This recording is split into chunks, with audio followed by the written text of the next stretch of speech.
What is going on, guys? Okay, so today we're going to be looking at Rugby's Ultimate Team version, of which I have designed, so very similar to the FIFA cards, but Rugby version. So today we're going to check out the stats. Before we get into today's video, please make sure you go ahead and leave a like on this video to show your support. Please as well, make sure you go and comment and let me know your opinion at the end of the video. And also, please go ahead and subscribe if you haven't already to be up to date with all our videos as well. And please click ahead the notification button so you're notified whenever we upload. And lastly, please go ahead and follow us on Instagram. Okay, so as you know, FIFA is basically a fantasy team of who you want to select and the different stats and stuff on a card. So today we're going to go ahead and look at our first ones, which is Premiership Rugby. Now I do just want to say as well, we are going to be looking at these more in depth with new ones as well in the coming weeks, so please go ahead and subscribe if you haven't already, because we're going to be looking at every single card individually as well as new cards. But yeah, here we have the English Premiership ones. You can see Farrell and Daly are the highest rated ones.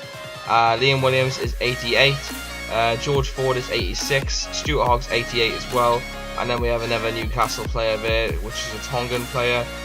So the stats then, as I said, we're going to look at individually in the coming weeks, so we're not going to go too much into that. Next up then we have Tommaso Allen for Italy. Gareth Anscombe is rated 87, Tommaso Allen 72. Gray then is 84, Conor Murray is 88, George North is 89, Sexton is 91, sorry, and Gary Ringrose then is 85. I mean, it's quite obvious that Sexton was going to be the highest one of the bunch, because he is regarded as one of the best players in Europe at the moment, and for Ireland obviously. And as you can see then, the two Wales players, George North and Anscombe, are highlighted in blue. I don't really know why I did that. It was more of like a form sort of thing, I'd imagine, because I just got a picture online of the FIFA inform players and they were lit up in a blue card and I thought it looked quite cool.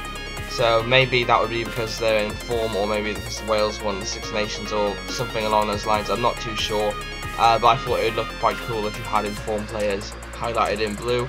So next up then we had the Super Rugby cards, and as I said, we're going to be looking at these more in depth in the coming weeks, so please go ahead and subscribe and get ready for that. So here we have Etzebeth, which is 88, Kieran Reid, which is 89, Leach from Japan is 71, which I kind of thought was a bit underrated. I should probably have rated him higher, because he is maybe a 75, 76, something like that.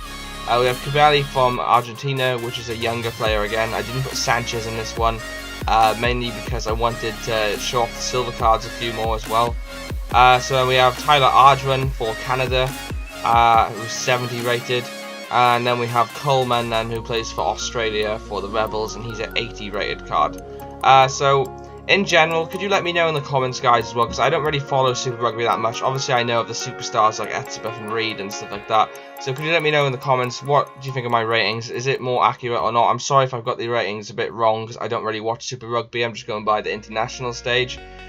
So let me know in the comments of that, and don't give any hate, because as I said, I don't actually watch the Super Rugby, and yeah, so I have no idea when it comes to that sort of stuff. So next up, we have the top 14 and Pro D2. So we have Greg Laidlaw is 82. I only put him as a lower score, mainly because he's getting on a bit now. Is he 30, 31, something like that? Then we have Gorgodza for Georgia, who is rated 80, because he is a real dark horse when it comes to rugby, and he's a massive superstar for Georgia. Then we have Nakarawa, who plays for Fiji, who's rated at 69. Mainly because I'm not too sure. I don't think much of him. Isn't he aged quite a bit now as well? I'm pretty sure. So that's why he's rated 69. In his prime, he probably would have been high 70s, something like that. Then we have D-Cell for Namibia, who's rated at 69 as well. He plays in the Pro D2 in France, so that's why he's got a bit of a lower rating again. Then we have Tuolangi, who's rated 74. For Samoa, obviously, again, mainly because he's aging a bit. In his prime, he probably would have been near the 80 sort of zone, but I'm afraid that's kind of deteriorated over time. So as I said, I am going to be looking at these individually. You're going to get to see the stats a lot more closer when the next video is up. We're going to be having every single nation as well, the higher nations anyway, have cards of them, so please go ahead, if you haven't already, please go ahead and like the video and comment, let me know what you thought of the ratings and stuff. As I said, we're going to be going over them a bit more in depth soon.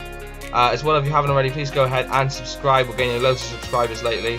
And also, if you haven't, please go ahead and click the notification button to be notified when we upload. We upload rugby videos every single week, guaranteed. So yeah, follow me on Instagram, and I will see you in another upload, guys. Peace out.